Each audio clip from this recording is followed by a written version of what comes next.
Notebook dengan prosesor Intel N3150 quad-core 1,6 GHz prosesor yang bisa diandalkan di kelasnya. Laptop ini mempunyai ukuran layar 12,6 inch, sehingga sangat pas untuk dibawa kemana-mana karena tidak terlalu besar dan berat. Lenovo ThinkPad Yoga 11e memiliki LED touchscreen display dengan ukuran resolusi 1366x768 sehingga nyaman untuk digunakan, serta melakukan presentasi hasil kerja dan membuat laporan pekerjaan dengan sangat mudah.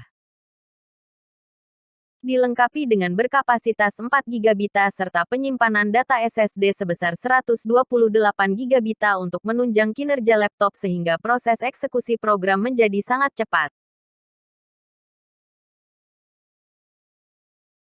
Dengan desain flip and fold, bisa melipat layar di atas keyboard dan mengubah perangkat menjadi tablet, tanpa memisahkan perangkat menjadi dua bagian dan ditujukan untuk kalangan menengah ini dirasa cukup mumpuni menjamin pekerjaan dapat lebih baik. Info lebih lengkap bisa cek deskripsi box. Jangan lupa like, komen, subscribe, dan share channel ini. Semoga videonya bermanfaat. Terima kasih.